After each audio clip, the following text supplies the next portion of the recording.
Hello everyone, welcome to सृजन classes. तो जो सीरीज की हमारी टीजीटी पीजीटी की श्रृंखला चल रही थी उसको आगे बढ़ाते हुए आज यहाँ पे हम लोग सामाजिक समझौता सिद्धांत देख रहे थे राज्य की उत्पत्ति में। तो उसमें आज देखेंगे लॉक के बारे में देखेंगे, जैसा कि जो सामाजिक समझौता सिद्धांत के मतलब मेन जो समर्थक थे हॉब्स, लॉक, रूसो, उनको पर्टिकुलर अलग अलग कर रहे हैं। तो क्योंकि हॉब्स को देख लिया था हमने, तो आज लॉक को देखेंगे कि लॉक का समझौता किस तरह से था और किस तरह से हॉब्स से अलग था। तो अगर पहले वाली नहीं देखी है तो डिस्क्रिप्शन में सभी का लिंक होगा, आप उनको जरूर करें, जिससे जो है आप एक दूसरे से कनेक्ट करके चीजों को समझते हुए चलेंगे। बाकी रही जो अभी वैकेंसीज थोड़ा सा कुछ होगा, वो अपना उसका काम है, वो माध्यमिक शिक्षा सेवा चयन बोर्ड का काम है, वो अपना काम करता रहेगा। बाकी आप अपनी तैयारी को जारी रखिए। तो ब्रिटिश ये राजनीतिक चिंतक थे, इसलिए मैंने यहाँ पे मेंशन कर दिया क्योंकि कभी कभी पूछा जाता है कहाँ के रहने वाले थे, निवासी कहाँ के थे। तो ये कहाँ के थे? ब्रिटेन के थे। इनका जन्म 1632 में हुआ था और मृत्यु कब हुई थी? 1704 में इनकी मृत्यु हुई थी। लॉक ने सामाजिक समझौता सिद्धांत का प्रतिपादन 1960 में प्रकाशित इनकी बुक थी, इंपॉर्टेंट करेंगे इसको, two treatises of on civil government, important करेंगे इस बुक को। इसी में इन्होंने अपने सामाजिक समझौता सिद्धांत को बताया और हॉब्स के सिद्धांतों का के मतलब किस तरह से क्या क्या कमियां थी, इनके विचार से किस तरह से वो अलग था, इन सारी चीजों के बारे में डिटेल में इस बुक में ही बताया गया है। लॉक की अन्य रचनाएं देखेंगे और उसके बाद सबसे पहले इसको इंपॉर्टेंट कर लेंगे क्योंकि इंपॉर्टेंट है ये।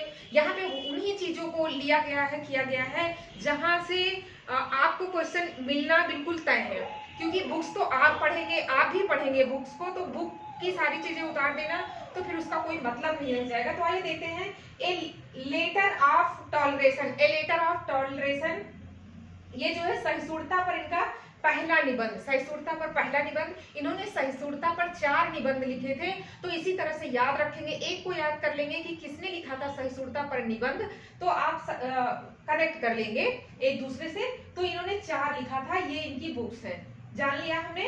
क्रांति का दार्शनिक इनको कहा जाता है। किसको कहा जाता है क्रांति का दार्शनिक? तो लॉक को कहा जाता है क्रांति का दार्शनिक। सभी विचारों का आधार ये क्या कहते हैं कि विवेक, क्योंकि इनके हिसाब से जो मनुष्य था वो विवेकी था। प्राकृतिक अवस्था में ही व्यक्ति के पास विवेक था, वो सोचने, अच्छा और बुरा सोचने समझने की उसके पास शक्ति विद्यमान थी, जस्ट हॉब्स से अलग। क्योंकि हॉब्स कहता था कि काफी मतलब जो उस टाइम के मानव थे, जो मनुष्य थे, व्यक्ति थे, वो बर्बर थे, निर्मम थे।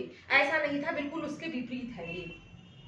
इसका समझौता सिद्धांत विवेक की विजय कहलाता है, माना जाता है। आपसे क्वेश्चन पूछा जाता है कि विवेक की विजय किसका समझौता सिद्धांत माना जाता है, तो वो लॉक का है। प्राकृतिक अवस्था के बारे में इन्होंने बताया है कि प्राकृतिक अवस्था कैसी थी, कैसा लोग रहते थे, किस तरह से उनका बिहेवियर एक दूसरे से कैसा था। शांति, सद्भाव, परस्पर सहायता की अवस्था थी। जैसा कि उसने हॉब्स ने क्या कहा कि बर्बर थे, एक दूसरे पे मारने पीटने और एक दूसरे से आगे निकलने की होड़ में वो कुछ भी करने के लिए तैयार थे। इसका जस्ट उल्टा था, शांति, सद्भाव, परस्पर सहायता की अवस्था थी। प्राकृतिक अवस्था में कुछ अधिकार प्राप्त थे। ये मेन आप बहुत ध्यान से देखेंगे और यहाँ पे इसको मोस्ट इंपॉर्टेंट आप करेंगे।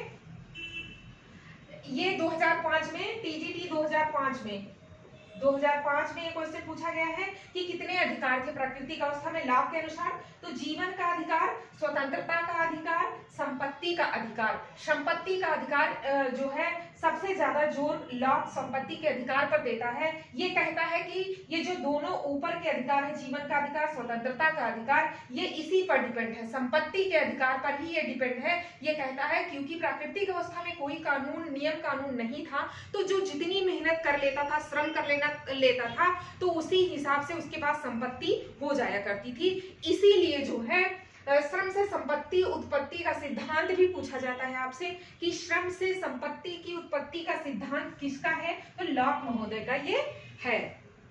प्राकृतिक अवस्था की कुछ असुविधाएं थी, वो देखेंगे हम लोग। प्राकृतिक अवस्था में कानून की कोई स्पष्ट परिभाषा नहीं थी, इसीलिए तो समझौता किया गया, सामाजिक समझौता इसीलिए किया गया क्योंकि उस टाइम कोई नियम कानून नहीं था। तो मानव अच्छे तो थे, लेकिन जो है नियम कानूनों में वो बंधे नहीं थे, तो कभी कभी ऐसा नहीं होता था कि उनका जो मन आता था वो करते थे। नियमों और कानूनी की व्याख्या है तो कोई सक्षम अधिकारी नहीं था। वही चीजें हैं कि कोई सक्षम अधिकारी नहीं था जो उनके नियमों और कानूनों को उनसे पालन करवा सके।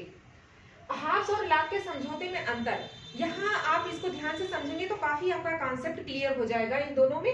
तो हाब्स और लॉक को मैंने ऐसे अलग अलग कर दिया है। तो जो हाब्स का समझौता था वो है समझौता कठोर आवश्यकता का प्रतिफल था। जो इनका समझौता था वो कठोर आवश्यकता का प्रतिफल था।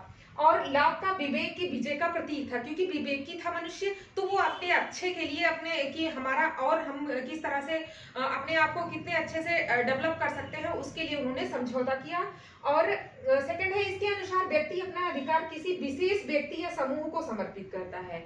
हाब्स कहता है इसके समझौते के अनुसार जो है, जो ये समझौता हुआ था तो विशेष किसी व्यक्ति या समूह को, किसी व्यक्ति, कोई खास व्यक्ति या समूह को समर्पित करता है। जो अपने अधिकार था वो मनुष्य जो है समर्पित करता है, जबकि इसके अनुसार, लॉक के अनुसार, ये समस्त समुदाय को समर्पित करता है। ये कह रहा है कि समस्त समुदाय को समर्पित करते हैं अपने अधिकार को मनुष्य। थर्ड है समस्त अधिकार सौंपता है। ये कहता है कि अपने समस्त अधिकार सौंप देता है, हाब्स कहता है, जबकि लॉक कहता है कि कुछ ही अधिकारों को देता है। लॉक कहता है कि कुछ ही अधिकारों को देता है। चौथा है परिणाम स्वरूप निरंकुश सर्वशक्तिशाली अमर्यादित संप्रभु का जन्म हो जाता है। लॉक के समझौते के अनुसार इतना टफ था इसका कि उसके परिणाम स्वरूप निरंकुश, मतलब जिस पर राजा जो संप्रभु था वो किसी भी तरह से किसी भी हद तक जा सकता था, मतलब उस पर कोई भी अंकुश नहीं लगा सकता था। सर्वशक्तिशाली अमर्यादित संप्रभु का जन्म हुआ। सर्वशक्तिशाली और अमर्यादित जो है संप्रभु का जन्म होता है इसके समझौते के अनुसार, जबकि इसके लॉक के समझौते के अनुसार सीमित मर्यादित उदार राज्य का निर्माण होता है। सीमित मर्यादित और उदार राज्य का निर्माण होता है। तो ये दोनों ऐसे कंपैरिजन करके हम लोग अच्छे से इसको समझ लिए हैं और ये काफी हद तक आपको कॉन्सेप्ट भी इसका क्लियर हो जाएगा। तो मिलेंगे हम लोग नेक्स्ट वीडियो में। Thank you so much.